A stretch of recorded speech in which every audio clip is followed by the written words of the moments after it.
boa tarde, tudo bem? Mais uma semana na presença de Deus. Eu creio que, como a gente estava conversando aqui entre nós antes, cada um com as suas direções, com as suas lutas, com as suas vitórias, mas eu creio que a gente tem muito para estar compartilhando um com o outro e acrescentando um na vida do outro, né? Lembrando que a gente está estudando sobre o que é autoridade espiritual, não estudando a nível só de ficar no intelecto, mas para que a gente consiga estar vivendo isso todos os dias das nossas vidas, sabe? Na escola, no trabalho, com os pais, com os amigos, aonde quer que a gente passe. Essa semana nós fomos numa loja comprar algumas coisas, né, com o nosso irmão Lucas, e daí a gente estava lá conversando, e daí o Lucas, pastora, tal, daí a moça olhou para mim e disse assim, a senhora é pastora? E eu falei, de que ministério? Eu falei, Ministério Apostólico, Graça e Glória para as Nações. Então, vocês têm visão de célula? Eu falei, não. A gente tem visão de se reunir nas casas, mas não a visão celular. A gente está bem a parte disso. Daí ela disse, que bom. Daí eu olhei para ela e perguntei, mas por quê? Daí eu vi quanta dor nos olhos. O que eu estou querendo expressar e dizer? Quando a gente vai em algum lugar, quando a gente manifesta a glória de Deus, quando a gente está na presença de Deus em qualquer lugar, naquilo que a gente ouve, estando reunidos, e quando a gente sai só com Deus como nossa testemunha, e a glória de Deus vai resplandecendo, as coisas vão acontecer. O que vai aparecer em você, como a gente conversou outro dia até com o pastor Davi, não vai ser eu, mas vai ser a luz que brilha em mim. Então aquilo que parecia ser comum, ser normal na minha vida vai mudar, tem que mudar. A nossa vida no Senhor, ela tem que ser uma aventura, todos os dias. Você vai brincar de pique-esconde na escola, crianças. É uma aventura, não é legal? Mas se você tiver que, de repente, brigar com um amiguinho, você já não está mais no princípio de Deus. Então você vai conversar e vai brincar legal de novo. Nós, no nosso trabalho, né? Todos nós, no princípio, na escola, no princípio, em casa, no princípio, vendo TV, no princípio, aonde quer que formos, ok? E como a gente está falando de autoridade espiritual, a gente está falando de comportamento, isso é algo que as pessoas começaram a segregar ou a separar. Aqui é uma coisa e ali é outra. Não, é a mesma coisa em todo lugar, porque Deus foi, é e será. E Deus está em todo lugar, ok? Então, semana passada, o que a gente estava falando? O último assunto era a importância da submissão e a questão de mudar de igreja. Quando é hora? Quando é momento de estar mudando de igreja? Certo? Nós falamos das formas que as pessoas têm usado em que dizer assim, não vou pra cá, não gostei, vou embora. E isso não é a desculpa plausível, não é a direção de Deus, né? Mas as situações que acontecem nessa questão, vão mudar de igreja. Então a primeira, receber uma pessoa que saiu mal da sua ex-igreja. A gente sabe que isso acontece. Como que você vai saber se ela saiu bem ou se ela saiu mal? Conversando com ela. Então você vai ter uma ideia.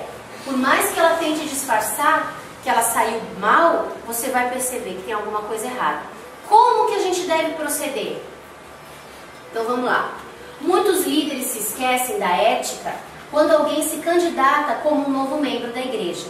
Líderes que não prestam atenção nas coisas. Porém, se a pessoa saiu de um ministério com situações espirituais pendentes, provavelmente será apenas uma questão de tempo para que o mesmo problema se repita. Neste ponto de suas vidas ministeriais, muitos líderes se equivocam, pensando que estão ganhando, mas no futuro podem pagar um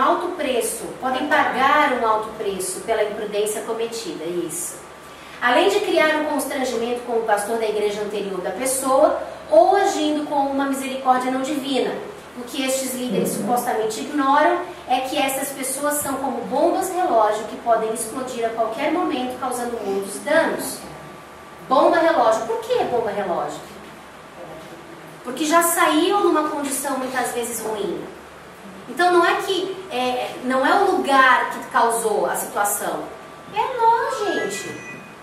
certo? Então é um erro receber essas pessoas sem orientá-las a resolverem essas situações e fechar tais brechas. Como resolver? Vai lá, conversa com o pastor, conversa com os líderes e pede a bênção, certo? Enquanto não se redimirem, não forem redimidas dessas situações, as mesmas continuarão vulneráveis. Quem? As pessoas que saíram de maneira imprópria, sofrendo novas decepções e decepcionando muita gente. Principalmente os próprios líderes que as receberam com tanto amor. A melhor coisa é intermediar a situação. Não quer dizer que isso obrigatoriamente vai dar certo, mas as possibilidades são melhor. Como assim? Vamos lá, a gente está recebendo alguém. E aconteceu uma discussão, uma briga, um mal entendido. Como nós devemos agir como líderes? Sim. Tentar intermediar. Não, vamos lá, você quer que eu vá junto? A gente vai junto, vamos ver o que está acontecendo, né? Porque é importante, senão a gente não flui, gente. É que nem você querer ministrar depois de uma briga.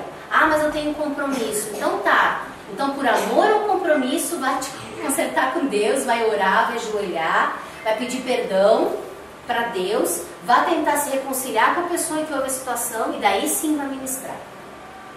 Né? O que Deus fala quando a gente vai levar a oferta no altar?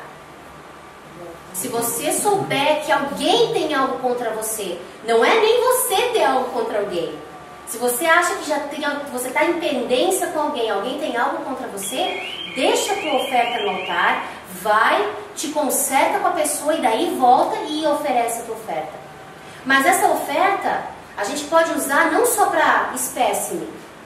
A gente pode falar a oferta da minha palavra, do meu amor, da minha pregação, da minha vida, do meu louvor, da minha presença na presença de Deus. Não é verdade? Então, o negócio é consertar-se, ok?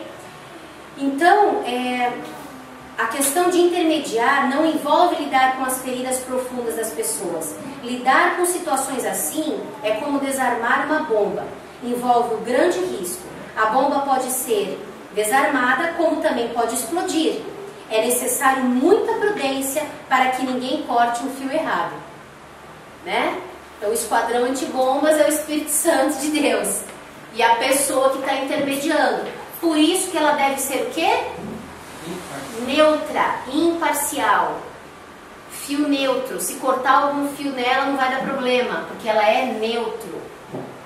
Quem trabalha com eletrônica, com eletricidade, aliás, tem uma noção disso, né? Tem o fiozinho vermelho, o azul e tem um outro lá. Então não mexe nem no vermelho nem no azul, senão a bomba explode.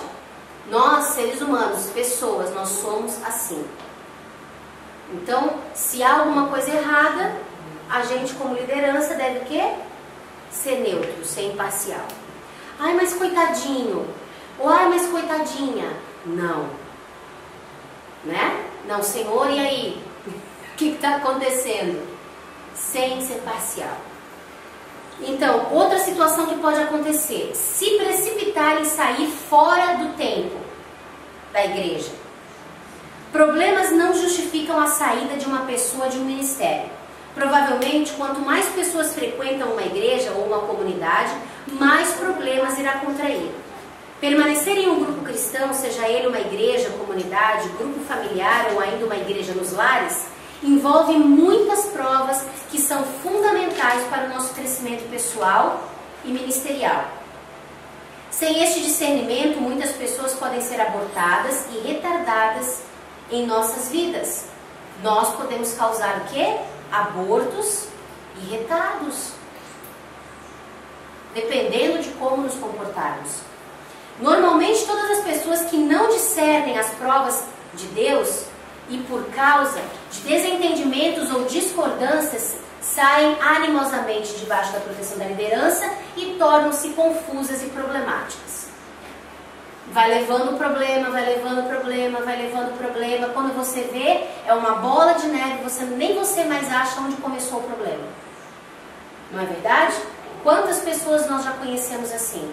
Ou quase que nos tornamos assim também, talvez. Eu fui uma pessoa que teve que ser tratada nessa área. Graças a Deus eu nunca saí do ministério, né? Mas, porque chegava na hora, Deus usava o meu esposo na minha vida, e quando ele estava meio indignado, usava eu na vida dele. O que a gente fazia? Quando eu dizia, não, meu Deus, o sangue de Jesus tem poder. Não por causa de pecados, por causa de discordâncias. Pecado é outra história, mas discordância, relacionamento, né? Então ele dizia pra mim, não, amor, Deus está trabalhando no nosso caráter. E daí quando era o contrário, eu dizia, amor, Deus está trabalhando no nosso caráter.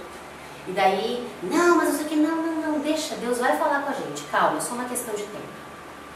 Então quando eu era ferida, ele me lembrava que Deus estava trabalhando no meu caráter. E quando ele era ferido, eu o lembrava. Então quando nós estivermos entre irmãos, e você for conversar com alguém, porque a gente faz isso, e começar os murmúrios, as fofocas, o que um irmão tem que fazer na vida do outro? É isso mesmo, cara, é isso aí, isso aí é mesmo, bota mais lenha na fogueira. Não, irmão, deixa Deus te usar para ministrar a vida do teu irmão e fala para ele, olha, pode até ter alguma injustiça, mas mesmo no meio da injustiça, Deus está trabalhando no teu caráter, irmão. Procura algo de bom nisso que tu vai encontrar. Você cortou o fio azul e o fio vermelho. E botou o neutro direto com Deus, para o Espírito de Deus ministrar. Porque não adianta, vai ter problema, não tem como não ter. A gente é uma bênção. Depois que Adão e Eva caíram, só o sangue do Cordeiro, só Jesus, só o domínio próprio, só a graça. Eu tenho uma personalidade, tu tem outra, você tem outra, a pastora Rose, o pastor André, nós temos personalidades diferentes, mas a gente precisa aprender a lidar com isso.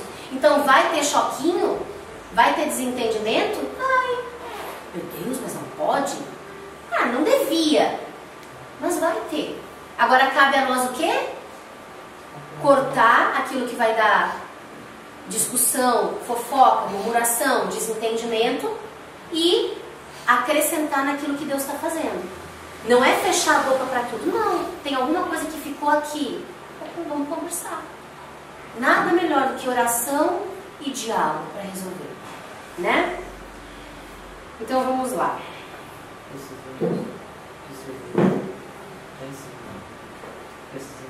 Precisamos discernir com muito cuidado qual é a liderança que Deus tem para estarmos sujeitos. E caso seja necessário uma mudança, devemos fazê-lo com ética e no tempo de Deus. Então pode acontecer de Deus estar ministrando no teu coração, é tempo de sair da onde você está. Qual que é a tua motivação no sair? É desentendimento? Então peraí, então tá a motivação errada. Mas é alguma coisa que está acontecendo, que está te mostrando, saia com ética e com graça. Pede a bênção, explica, olha, estou tendo uma direção. Muito difícil a liderança aceitar, é muito complicado, né? Mas nós fazemos assim, você tem certeza? Sim. Deus te deu essa direção? Sim. Então vamos fazer o seguinte, vamos orar pelo menos uma semana, e daí a gente volta a conversar, e se for realmente isso, em nome de Jesus, Deus te abençoe, né? Segue o teu caminho na paz, na bênção de Deus. É bom perder? Não. Mas é melhor você perder ministerialmente falando do que perder o mundo, né? Então vamos lá. Agora, o que acontece se retardarmos e não sairmos do ministério por medo de autocondenação? Este é o problema do legalismo ou religiosidade, que enfeitiça as pessoas através do medo e da culpa. O legalismo distorce os valores e anula o discernimento espiritual. Líderes que ameaçam as pessoas com maldições, caso elas deixem a sua congregação, transformam a mesma num presídio espiritual. A condenação pode ser a mais poderosa estratégia de feitiçaria no meio dito cristão. Feitiçaria no meio cristão. Também a gente sabe que rebeldia é feitiçaria, não é? Só que aqui não está falando só nesses termos. Aqui está falando em termos de palavras lançadas. Ah, se você sair daqui você vai morrer. Ou ninguém sobrevive fora aqui desse ministério. Gente, ninguém sobrevive fora de Jesus. Você vai morrer se você ficar fora do Senhor, se você não viver em Cristo. Agora, não daqui, da minha igreja, do meu ministério. Calma aí. Mas tem pessoas que fazem isso. Então, olha só, a culpa leva a pessoa a se anular. O seu tempo naquele ministério já esgotou e a pessoa não consegue sair, pois está numa prisão de autocondenação. Não existe liderança sadia sem respeitar a liberdade alheia e inspirar a voluntariedade das pessoas. A imposição é a linha divisória entre a liderança e a tirania. O tirano não intenciona servir, mas apenas ser servido. No fundo, ele não serve nem a Deus, senão a si mesmo. Todo líder deve estar aberto para as pessoas se encaixarem no corpo de Cristo, independentemente da denominação ou organização que ela pertença. Mesmo que um membro esteja saindo precipitadamente da congregação, o líder deve abençoar esta pessoa respeitando a sua decisão equivocada. Provavelmente, esta atitude semeará o retorno e a restauração desta pessoa no futuro. O que se constata é que essas pessoas que acabam paralisadas pelas ameaças de um líder desenvolvem uma consciência frágil e vulnerável à autocondenação, sentindo-se frustradas e defraudadas. Eu sei que a gente está falando aqui de liderança, mas não existe liderança só numa igreja, gente. Existe liderança em casa. Eu lidero os meus filhos. E quem tem filhos, lidera os filhos. E os filhos têm que ser liderados voluntariamente. Por isso que quando eu estou ministrando o que eu estou ministrando aqui, eu não estou falando só de igreja. Isso aqui é algo para as nossas vidas, é para a escola, para o trabalho. Quem que é o teu líder na escola? O professor, o diretor, os coordenadores. Em casa, quem é o teu líder? O pai e a mãe. No trabalho, o chefe. Então, a gente não tá, isso aqui que a gente está conversando não é só para a igreja ou para o prédio, porque igreja somos nós, né? Vamos deixar isso bem claro sempre nos nossos corações.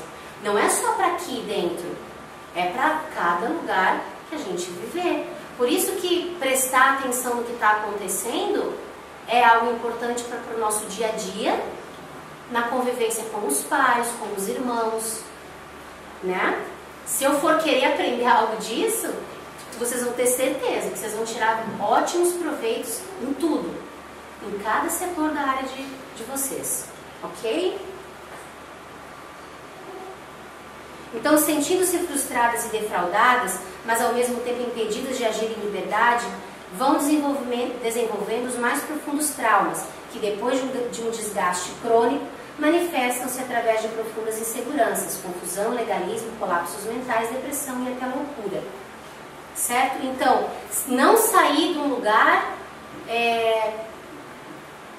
por medo.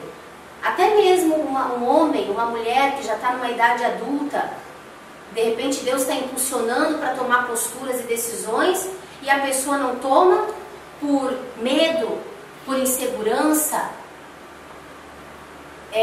porque de repente os pais na infância ou no período de adolescência agiram com uma dominação terrível, com imposições maldosas, né?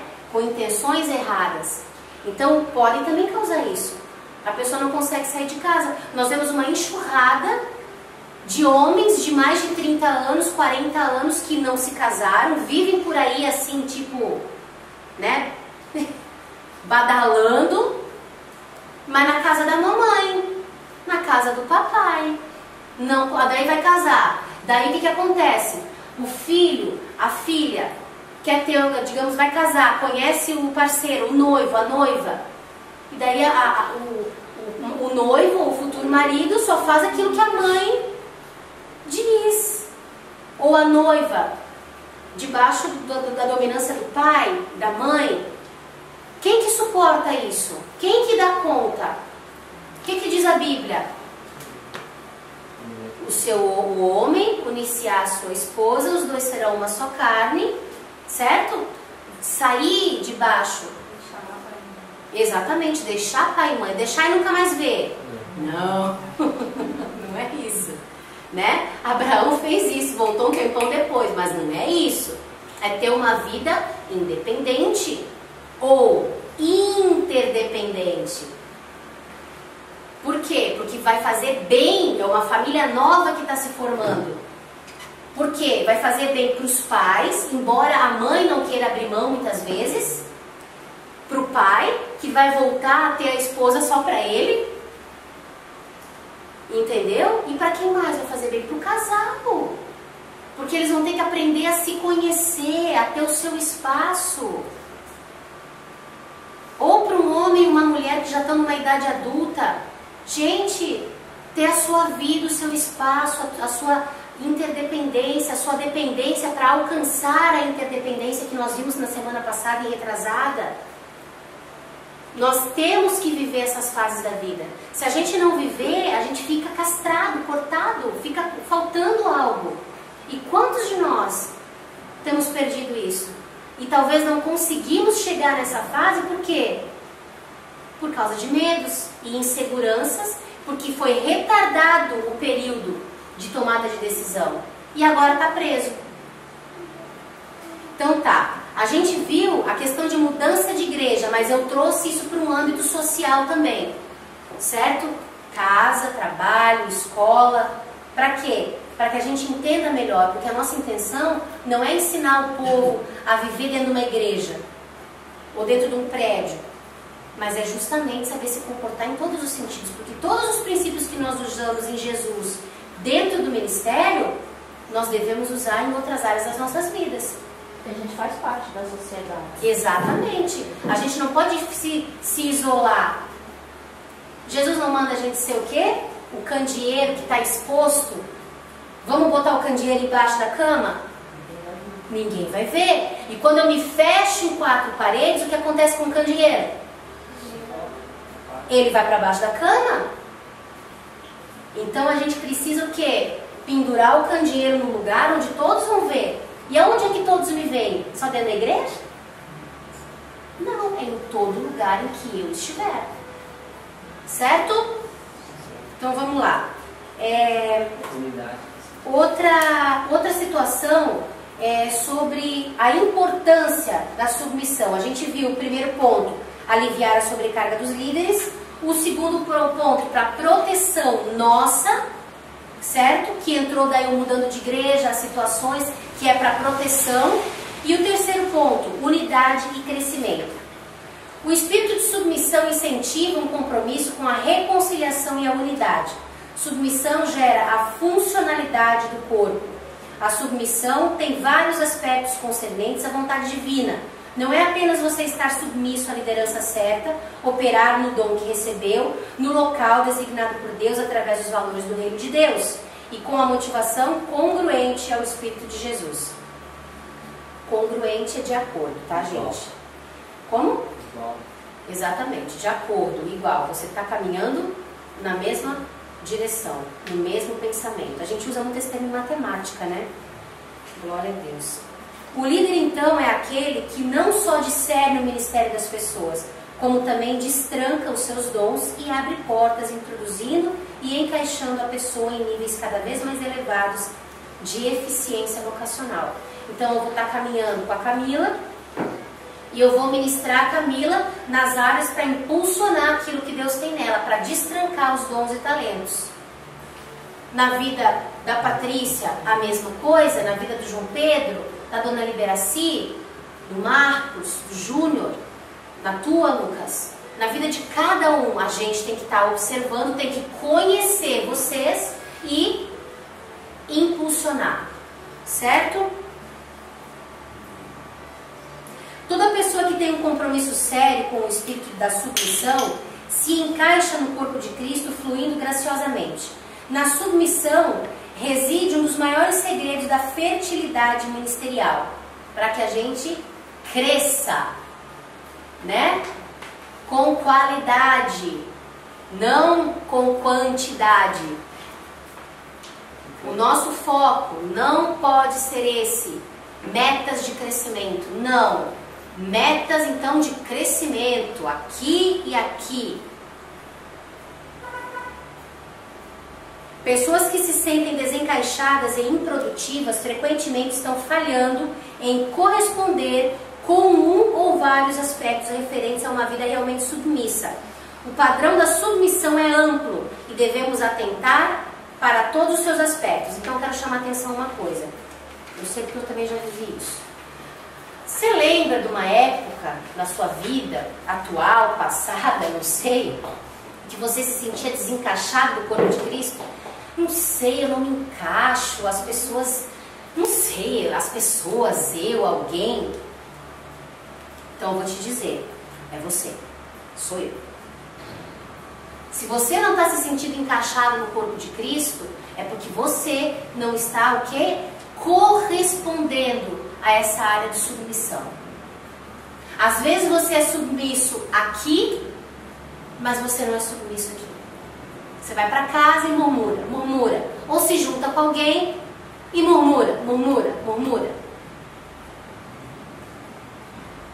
O que vai acontecer? Você não vai se encaixar, você vai chegar num lugar e vai se sentir sempre uma pedra rolando solta.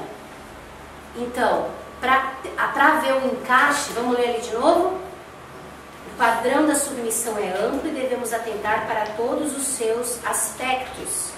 Mas não foi ali que eu li não, né, gente? Aqui, ó. Pessoas que se sentem desencaixadas e improdutivas frequentemente estão falhando em corresponder com um ou vários aspectos referentes a uma vida realmente submissa. Então, se alguém está se sentindo assim, comece a orar e dizer, Deus, aonde que eu estou desencaixada? Qual que é o aspecto que eu estou falhando?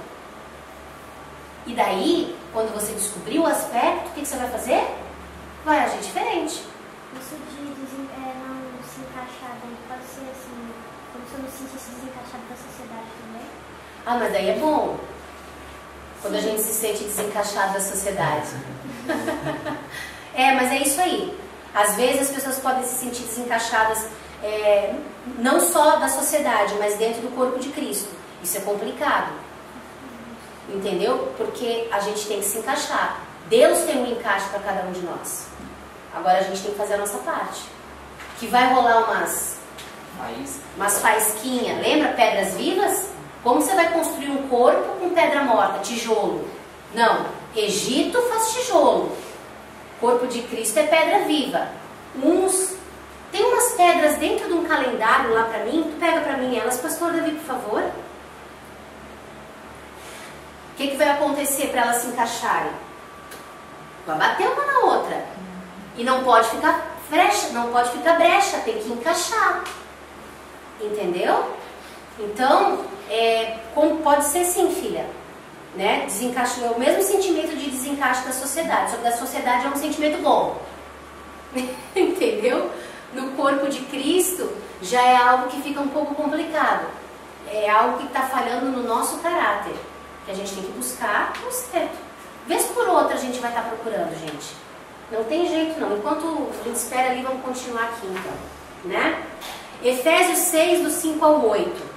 Vós, servos, obedecei a vosso Senhor segundo a carne, com temor e tremor, na sinceridade de vossos corações, como a Cristo, não servindo à vista, só onde os olhos veem, como para agradar aos homens, mas como servos de Cristo, fazendo de coração a vontade de Deus, servindo de boa vontade como ao Senhor e não como aos homens, sabendo que cada um receberá do Senhor todo o bem que fizer, seja servo ou seja livre. Traz aqui para a mãe. Essas pedrinhas, elas ainda estão arredondadas, né? Mas mesmo assim, ó, vocês veem, elas não têm o mesmo formato.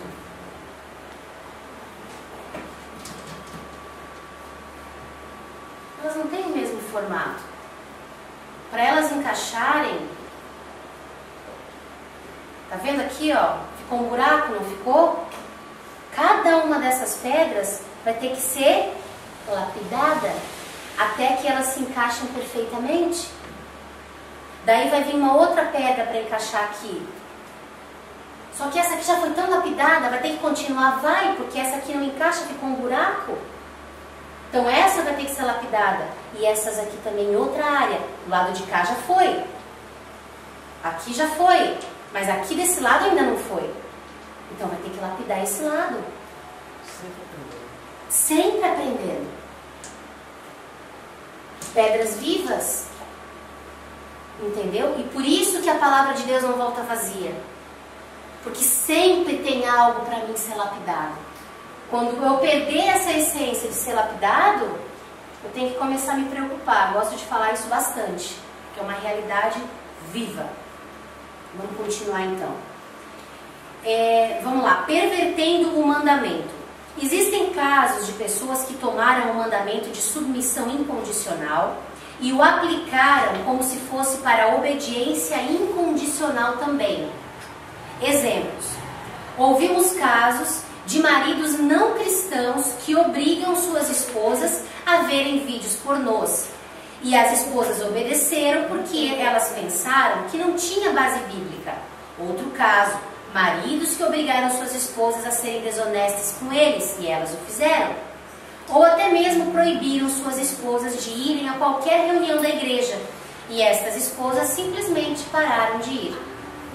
Essas ordenanças não devem ser obedecidas porque violam as escrituras. Então, não existe uma submissão incondicional e uma, qual é a palavra aqui? Obediência incondicional. Há condições de obediência. Quando essa obediência está dentro das escrituras. Se estiver fora, não obedeçam. É claro que você não vai sair chutando balde, porque daí você já perverteu outro mandamento. Né? Você desrespeitou o teu próximo, o teu marido, enfim. Mas com honra, com respeito, com graça, você vai dizer não, eu não vou fazer. Ah, mas ele vai procurar na rua. É ele Deus. Eu não vou fazer. Né? Então, gente, princípios não podem ser rompidos e mudados por nada. Essas ordenanças, então, não devem ser obedecidas porque violam as escrituras, ok? Vemos também casos de maridos espancando a esposa e os filhos. Em outras situações, crianças molestadas sexualmente e as esposas não fizeram nada. Isso é uma violação de uma premissa sobre a qual Deus estabelece a autoridade e as mulheres nessas situações precisam entender que Deus nunca iria querer que elas retrocedessem e não fizessem nada. Se o marido está envolvido em um comportamento que representa uma ameaça de vida, a esposa deve separar seus filhos e a si mesma dele. Ah, vai divorciar. Não, não é isso. Você vai separar para guardar a sua vida e dos seus filhos. Querido, eu estou aqui, eu estou te esperando, em nome de Jesus, Deus é fiel, entendeu? Mas você precisa de ajuda. Mas eu não vou deixar que você mate a mim ou um dos nossos filhos até que você decida mudar. Então, a hora que você quiser mudar, eu estou aqui. E vai orar, vai para a igreja, vai louvar, vai jejuar. Para quê? Para Deus dar força. Porque não é fácil. Alguém quer falar alguma coisa? Até mesmo Davi, um guerreiro e homem de força, não ficou passeando no palácio quando Saul o ameaçou. Ele ficou lá esperando Saul dar uma lançada nele. Ele saiu. Ele fugiu e foi viver no deserto, mas nunca perdeu a sua atitude de reverência para com a autoridade de Saul.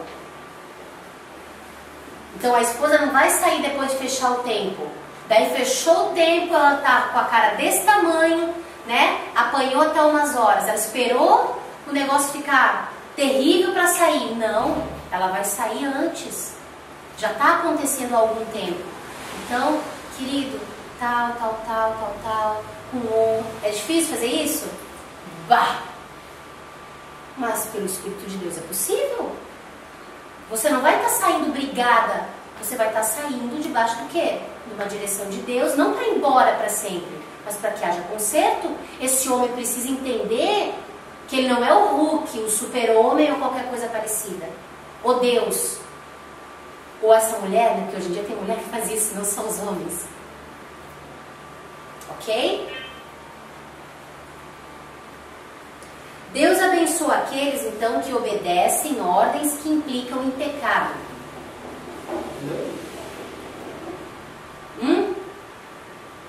Olha só. Existem outros casos em que a autoridade foi desobedecida. Vamos entender isso aqui. Faraó ordenou que as parteiras hebreias matassem os bebês homens nascidos das mulheres hebreias. Contudo, a Bíblia diz: as parteiras, porém, temeram a Deus e não fizeram como lhes ordenara o rei do Egito. Antes, deixaram viver os meninos. Deus se agradou tanto do comportamento delas que as Escrituras recordam. E porque as parteiras temeram a Deus, Ele lhes constituiu família. Então Deus não abençoa quem fica debaixo de iniquidade. Não, mas eu estou obedecendo. Se está indo contra as Escrituras e agindo em iniquidade, o que vai acontecer? Não vai ter bênção, não. Você tem que estar debaixo da ordenança de Deus. O Senhor as recompensou porque elas desobedeceram um mandamento que implicava em pecado. Então não se preocupem. Se vocês desobedecerem um mandamento que implica em pecado, vocês não estão em pecado. Vocês estão debaixo da bênção. Ok? O Sinédrio ordenou aos discípulos que absolutamente não falassem e nem ensinassem em nome de Jesus. Mas Pedro e João lhes respondeu: julgai se é justo diante de Deus ouvir-vos antes a vós outros do que a Deus, pois nós não podemos deixar de falar coisas que vimos e ouvimos. Atos 4, do 18 ao 20. Como poderia eles obedecerem a estes líderes quando Jesus já os havia ordenado? Ide por todo mundo pregai o evangelho a toda criatura. Eles não podiam. O Sinédrio ordenou logo algo aos discípulos que ia contra o mandamento de Jesus. Então eles especificamente se recusaram. Ouça o que as Escrituras dizem a respeito da decisão deles. Atos 4, 33. Alguém quer ler para nós?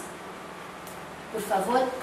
Com grande poder os apóstolos davam testemunhos da ressurreição do Senhor, e em todos eles havia abundante graça. Então o temor que eles tinham era Deus sobre eles. E Deus sobre eles trouxe o quê? Bênção, poder, autoridade, entendimento. Ok? Então olha o que acontece. Mesmo assim podemos ver a atitude de reverência e submissão na resposta de Paulo ao Sinédrio. Ele chegou e disse: cala a boca, não vou fazer não, Jesus disse tal. Ou então vocês são todos uns manipuladores, uns hipócritas. O que Paulo fez? Quem lê para nós lá, Atos 23, 1. Varões e irmãos, andando diante de Deus com toda a boa consciência até o dia de hoje. Ao ouvir essas palavras, o sumo sacerdote Ananias mandou que os que estavam perto de Paulo lhe batessem na boca. Paulo então disse: Deus há de ferir a parede branqueada. Deus há de te ferir, parede branqueada. É sepulcro caiado. Né? Por fora bela viola, por dentro pão bolorento. Ou por fora uma lápide muito bonita, pintada, e por dentro podre, a carne já cheirando mal. Então Paulo, o que acontece? Com autoridade, Paulo não chegou sendo sarcástico, ele liberou uma palavra reta. Deus vai te ferir, sepulcro caiado. Você está nos impedindo o quê? De pregar Jesus. Pedro disse assim: me importa obedecer a Deus do que aos homens. Mas ele não bateu boca, ele não ficou querendo bater boca. Ele simplesmente disse aquilo que as Escrituras ensinam. Então vamos lá. Então lemos: os que estavam a seu lado disseram: estás injuriando o sumo sacerdote de Deus? Respondeu-lhe Paulo: não sabia, irmãos, que ele é sumo sacerdote, porque está escrito: não falarás mal de uma autoridade do teu povo. Então ali o que ele disse? Que ele não tinha noção de que o sacerdote, mesmo assim, o que ele fez? Ele disse: opa, foi mal, eu não devia ter agido assim. Ele estava certo, mas quando ele entendeu a autoridade, ele disse: não, eu não sabia, eu não posso falar dessa maneira. Então ele tem que falar respeitosamente, como Pedro falou. olha, eu reconheço a tua autoridade, mas me importa obedecer a Deus e não aos homens.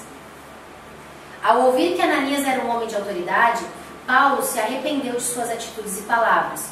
Os discípulos não obedeceram ao mandamento que contradizia as Escrituras, mas eles mantiveram uma atitude de submissão, pois eles sabiam, as autoridades que existem são constituídas por Deus. Então, o que acontece?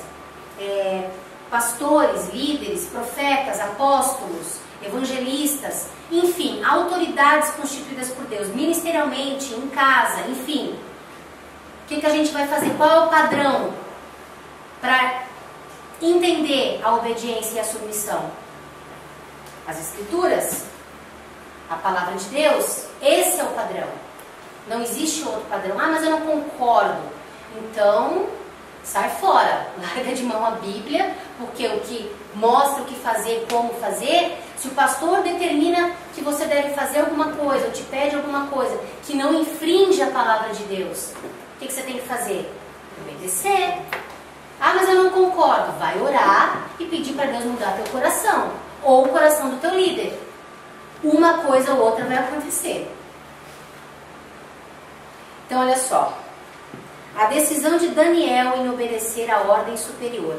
A gente está falando dentro daquele mesmo assunto. O que a submissão traz? Quem que é beneficiado? Para entender bem o que é submissão e o que não é. Que nós já vimos o que não é. Certo? Nos dias de Daniel, uma lei foi instituída, a qual dizia que qualquer um que fizesse petições a outros deuses ou outros homens, a não ser o rei, seria lançado numa cova de leões. Governadores invejosos iniciaram a lei com o fim de destruírem Daniel. Os líderes corruptos instigaram ao rei Dario para que assinasse a lei. Daniel nem mesmo considerou obediência à lei. Ele escolheu obedecer a Deus. Ele aderiu ao plano do salmista, Salmos 33:17. À tarde, pela manhã e ao meio-dia, farei minhas queixas e lamentarei, e ele ouvirá a minha voz. 3 vezes ao dia, como o apóstolo Edson até tem nos ministrado acerca de orações. É o mínimo que nós devemos estar na presença de Deus. A gente deve estar constantemente, mas nós devemos orar reconhecendo a grandeza, a autoridade e o poder dele, no mínimo, 3 vezes por dia. Certo? Isso está no Salmo 33:17, viu, gente? Não é instituição de ninguém, não. É Bíblia, palavra. Leia sobre as ações de Daniel. Daniel 6:10. Daniel, pois, quando soube que a escritura estava assinada, entrou em sua casa e em cima no seu quarto, onde havia janelas abertas da banda de Jerusalém, 3 vezes ao dia, se punha de joelhos e orava. Dava graças diante do seu Deus, como costumava fazer. Então, ele foi ameaçado, ele ia para a cova. Isso amedrontou? Não. Agora, por quê? Quando é algo só, por exemplo assim, aqui ele ia... Vamos lá, quero dar um exemplo bem claro. Por amor a Deus, se ele não honrasse só Deus, ele ia ser jogado na cova dos leões, certo? Agora, muitas vezes nós, por pequenas coisas que nem dizem respeito a Deus, nós já nos negamos a estar honrando o Senhor. Por vergonha, por preguiça, entendeu? Colocando desculpas onde não há desculpas, colocando coisas mais importantes como o nosso período em Deus, de estudos, de aprendizado. Quantas vezes nós temos feito isso? Lá ele foi para a cova dos leões. Nós não vamos para lugar nenhum. Só que os pastores ensinam, pedem, conversam, oram. E o que tem mudado? Continua a mesma coisa. E às vezes em pequenas coisas a gente está demonstrando a importância nas nossas vidas. Nós estamos vendo e Deus está vendo. Por quê? Porque Deus sabe. E Deus mostra pra gente que é liderança. O que está no coração de cada um. Isso. Oi. Tipo assim, até a questão da oração. Eu creio que eu tenho que orar mais. Mas assim, nesse ponto, eu sei que se eu não orar, as coisas vão ficar mais difíceis. Mas aí parece que a gente espera ficar mais difícil, então quer dizer, não tá, eu sei que eu não vou para a Copa, mas vai ficar mais difícil. Mas vai quase, né? Mas quase. Mas mesmo assim, às vezes, você falou, a gente não ora antes, a gente parece que Espera o negócio ficar feio. Tipo assim, eu tenho que fazer isso ou aquilo, e tem que fazer primeiro o quê? Deixar chegar no último ponto, às vezes. Pois é, e não é isso que Deus quer que nós façamos. E não só nas situações mais difíceis, é nas corriqueiras, gente. Às vezes parece que está tudo bem, não é? Parece que está tudo correndo, sei lá, normalmente bem, está tudo fluindo, está tudo acontecendo. Eu sou homem de Deus, eu sou mulher de Deus, entendeu? Meu trabalho está uma bênção, minha escola está uma bênção, o ministério está uma bênção, está tudo uma bênção. Mas não está. Por que não está? E eu sei que não está, porque o Espírito de Deus mostra, não adianta, eu posso empurrar com a barriga e querer enganar a mim mesmo, mas o Espírito de Deus tem falado que não é. Ele dá os alarmes, a gente escolhe o quê? Ah, não. Só mais hoje. Só mais 5 minutos. Só mais um final de semana. Não, é só mais essa semana. Não, é só mais semana que vem. É só mais um mês que vem. Daqui a pouco é só mais um ano que vem. Daqui a pouco deu. Por quê? Porque não vigiou? A gente não sabe que o diabo, a gente não costuma dizer que ele vem com um sapatinho de algodão? E ele come o mingauzinho pelas beiradas, porque se for no meio queima? O que a gente vai esperar acontecer para acordar? Se o pastor fala muito, ele é um chato. Se o pastor não fala nada, ele é negligente. Se o pastor fala médio, tu não dá ouvidos. E aí, o que vai ter que acontecer? Igual Cris, eu estava conversando com... E só um pouquinho, amor, pode já falar. E tem a ver com obediência, sim. Porque as diretrizes que são dadas, os pedidos, os chamados que são feitos, não é para mim, é para vocês. É para vocês estarem bem, para vocês melhorarem. Eu não ganho nada com isso, ou melhor, ganho alegria no espírito. Né? Porque de resto mais, não, ganho até antipatia de alguns. É só pisar no calo. Ganho antipatia, ainda tem que andar, né, como se nada tivesse acontecendo, pedindo graça para o Espírito de Deus, e ainda a gente é tratado com antipatia. A gente sabe o que a gente sente. Por quê? Porque de repente foi um pouco mais brusco, um pouco mais... Esses dias, eles estavam falando aquele dia que as trevas estão assim... Às vezes elas estão muito fortes. Eu pensei, eu tava olhando, eu não gosto de ver jornal, não, mas às vezes a gente vê assim, passar. Sim. Ou então as pessoas comentar, igual a pessoa jogando bomba no outro, queimando, aí depois o outro faz a mesma coisa no outro lugar, mata. Sim. Aí de repente volta. Tipo assim, igual você falou, a gente tem que estar sempre orando, mesmo que não seja em casa, em qualquer lugar, porque você pode estar num lugar que às vezes alguém vai atacar alguém, pode te ferir também. Foi ontem, né? Fala, filho. Às vezes não é nem a gente, é o próximo. Também. Às vezes é a gente, às vezes é o próximo. Ontem eu fui numa loja, e daí eu cheguei lá, deixei meu carro estacionado na frente do restaurante, e daí a pessoa veio chamar para mim tirar o carro da frente do restaurante, que não era na loja da pessoa, porque a pessoa da loja queria usar a minha vaga. Como assim? Isso que tu ouviu mesmo. Só para tribular. Não tem? Quando a pessoa se levanta só para tribular outra? Eu deixei meu carro estacionado na vaga do restaurante. Daí chegou o funcionário de uma outra loja, que eu não deixei o carro na frente porque já tem entrada. Então o carro entra e sai. Então eu deixei o carro mais para frente. Entendeu? Daí vieram me chamar para tirar o carro da vaga do estacionamento na frente do restaurante, porque a pessoa que trabalhava em tal lugar queria a minha vaga, que não tinha nada a ver com a loja. E daí essa pessoa, se dizendo evangélica, com toda a educação ela veio pedir a minha vaga. Mas ela me pressionou, ela usou a educação e abusou do favor. Daí eu falei, não, mas isso não é... Eu olhei pra ele e falei assim, Mas é muita folga, eu não estou usando vaga de ninguém, eu já estou indo embora. Por favor, senhora. Mas é muita folga, eu já estou indo embora. Não, e ele me pressionou. Daí eu pensei, quer saber? Não vou entrar em atrito. Mas eu olhei para ele e disse, isso é muita folga. E ele disse, muito obrigado, senhora. E eu respondi, mas é muita folga? E ele disse, muito obrigado, senhora. E eu disse, mas é muita folga? E ele disse, muito obrigado, senhora. Isso foi umas 3 vezes. Presta atenção. Daí eu olhei pra ele e disse assim, você vai falar mais alguma coisa pra mim te agradecer de novo? Daí deu. Mas precisava? Não, né?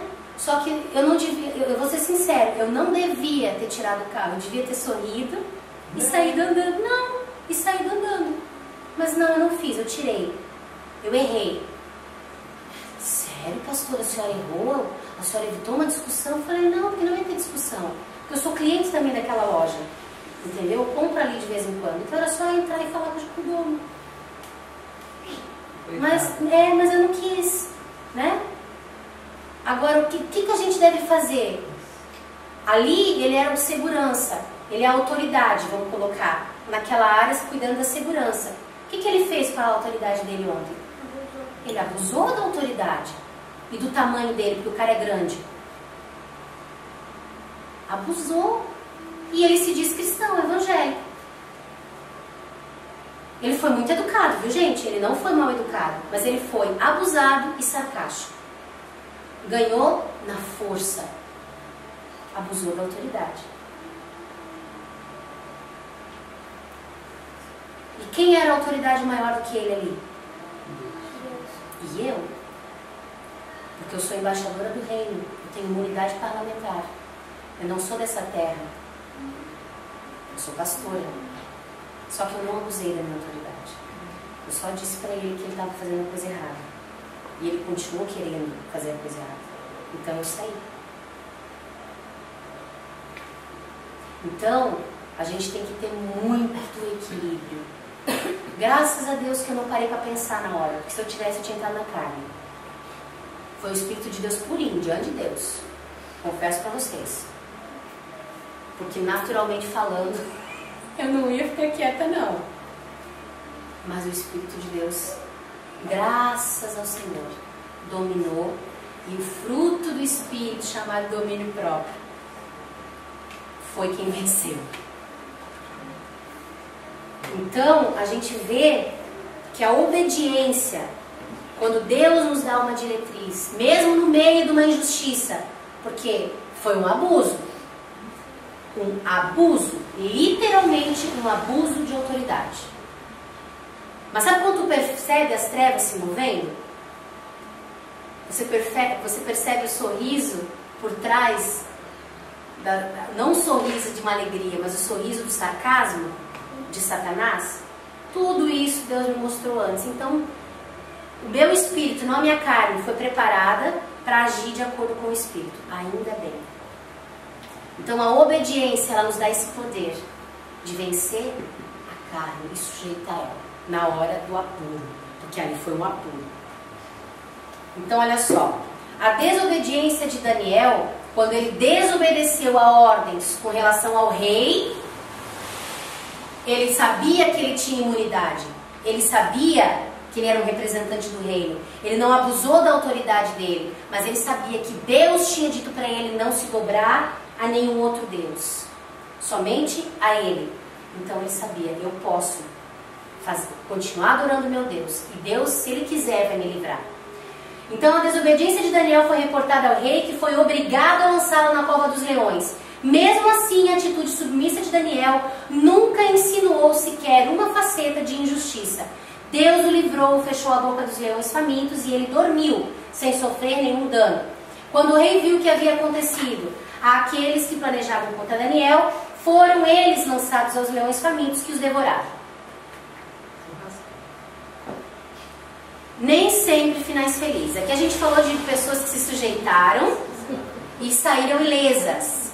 Mas existem casos de pessoas que se sujeitaram e não saíram ilesas e pagaram com as suas vidas. Deus livrou estes santos, mas este não é sempre o caso. Leiamos em Hebreus 11. Alguém pode ler para mim do 35 ao 38? Alguns? Pode ler. Camila, Alguns? deixa a Camila, isso. Alguns foram torturados, não aceitando o seu resgate, para obterem superior ressurreição. Outros, por sua vez, passaram pela prova de escárnios e açoites. Sim, até de algemas e prisões. Foram apedrejados, provados, cerrados pelo meio, mortos ao fio da espada. Andaram peregrinos, vestidos de pele de ovelhas de cabras, necessitados e afligidos, maltratados, homens dos quais o mundo não era digno. Estes homens e mulheres receberam um tratamento injusto e brutal desses líderes. Tertuliano, que foi um professor da igreja primitiva e viveu entre 140 e 230 depois de Cristo, lembrou aos cidadãos e líderes romanos que aquela perseguição somente aumentaria e fortaleceria a causa cristã. Ele escreveu: quanto mais vocês nos cortarem, mais em número cresceremos. O sangue do cristão é como uma semente.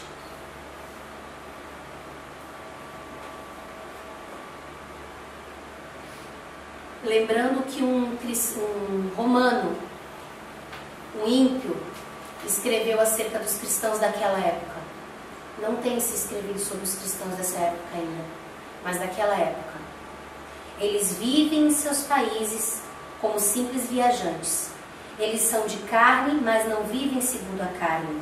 Eles passam os seus dias na terra, mas a cidadania deles é celestial. Eles obedecem às leis prescritas e, ao mesmo tempo, eles superam as leis com a sua vida. Aqueles que odeiam são incapazes de dar uma razão para este ódio. Carta a Diognetus. Isso é um cidadão romano. Ele escreveu sobre a conduta dos cristãos. Nós temos que ter: eu sou muito santo, eu sou muito perfeito, eu não faço nada errado. Cuidado. Isso aqui está acontecendo com a tua vida. E o fundo está chegando perto. Eu posso ter a maior vida de santidade, as maiores decisões santas da minha vida, mas eu não sou melhor do que ninguém. Eu preciso tanto quanto aquele que acabou de entrar, ou talvez até mais. Por quê? Porque aquele, ele ainda está simples e ele não entendeu algumas coisas. Eu, que já estou há muito tempo no Evangelho, já estou me acostumando e tornando o quê? Rotina. Comum. Rotina. Aquilo que é santo. Rotina. E não pode ser. Vai distanciando de Deus. Hã? A gente vai distanciando de Deus, achando que está Acha que está distanciando. perto, está tranquilo, está perfeito, mas está longe. Está botando sua carne na frente, seus desejos, suas vontades, seu bem-estar, no lugar daquilo que não é. E a gente tem uma tendência a fazer isso. E esse é um recado para alguns aqui. É um recado de Deus, pela minha boca. Mas é um recado bem sério. É um recado de Deus para mim, em nome de Jesus. O que nós temos colocado na frente daquilo que eu posso fazer para Deus? Ou aprender. A gente não quer ser luz na vida das pessoas? Há um preço, gente. Que preço é esse? De aprendizado, de vida, de cansaço, de luta, de labuta. Algum de vocês já chegaram a ser cerrados ao meio? Ou apanhar uma noite inteira e ter que estar acordado no dia seguinte, continuar apanhando para negar Cristo? Não, cara, nem perto disso. Oh, tá muito fácil para nós. Inclusive, a gente vai estar conversando que nós vamos fazer um cinema em casa. Nós vamos ver de novo Paixão de Cristo. Quantos já viram Paixão de Cristo? Quantas vezes? 3.999.000. Vamos ver de novo, porque eu acho que a gente tá meio durão. Meio dormindo. Acho que a gente tá vendo meio na carne. Nós vamos orar para ver no espírito. Porque mesmo aquilo tudo ali que acaba comigo, eu não consigo ver, eu fico ruim. Eu escolhi até não ver mais. Foi pior, cara. Então quando eu vejo aquilo, eu não tô vendo aquilo. Eu levo a minha mente pro pior, diante de Deus. Para lembrar que Ele sofreu tudo isso por amor de mim. E Ele tem me pedido tão pouco. E eu tenho arrumado tanta desculpa pro pouquinho que Ele me pede eu não dar. Por isso que a Bíblia fala que homens dos quais o mundo não era digno. Que nós ainda não somos dignos. Então olha só. Essas pessoas obedeceram e se submeteram. Elas fizeram tudo certo. E ainda assim superaram a mera obediência com a sua atitude de reverência e comportamento submisso.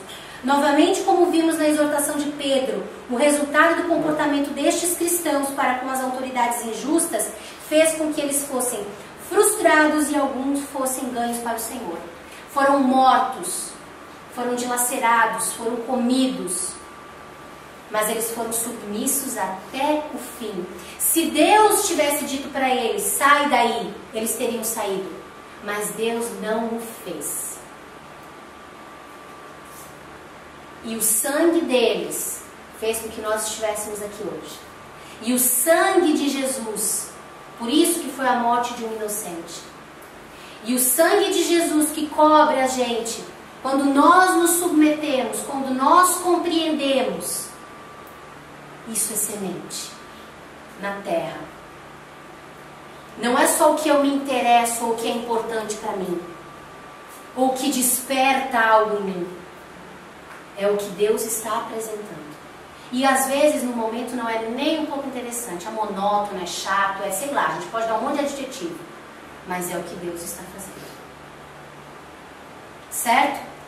Então, o que eu quero deixar para nós nessa noite, nessa tarde, enfim, nesse final de tarde, é com relação aos ganhos da submissão. Não é a autoridade que ganha, são vocês. E somos nós, porque nós também estamos sujeitos à autoridade. A gente acha às vezes que quem está ganhando é o líder, ou é a pessoa que está falando, tá se impondo, tá querendo aparecer, ou tá querendo, sei lá, o que passa, tudo que o capeta joga na cabeça da gente, que joga um monte de coisa. E joga mesmo. Mas quem está ganhando, quem está sendo protegido, coberto, é a gente. É você, jovem. É você, criança, quando você obedece seu pai, sua mãe, quando vocês ouvem, por mais chato, por mais que seja, porque eu sei que é, mas esforcem-se. Vocês vão ser livres de várias situações que nós passamos, que se tivéssemos também ouvido, não teríamos passado. Amém? Então que a graça e a paz do Senhor estejam contigo, conosco, e que nós possamos essa semana andar em submissão, temor e tremor, em nome de Jesus. Amém? Shalom.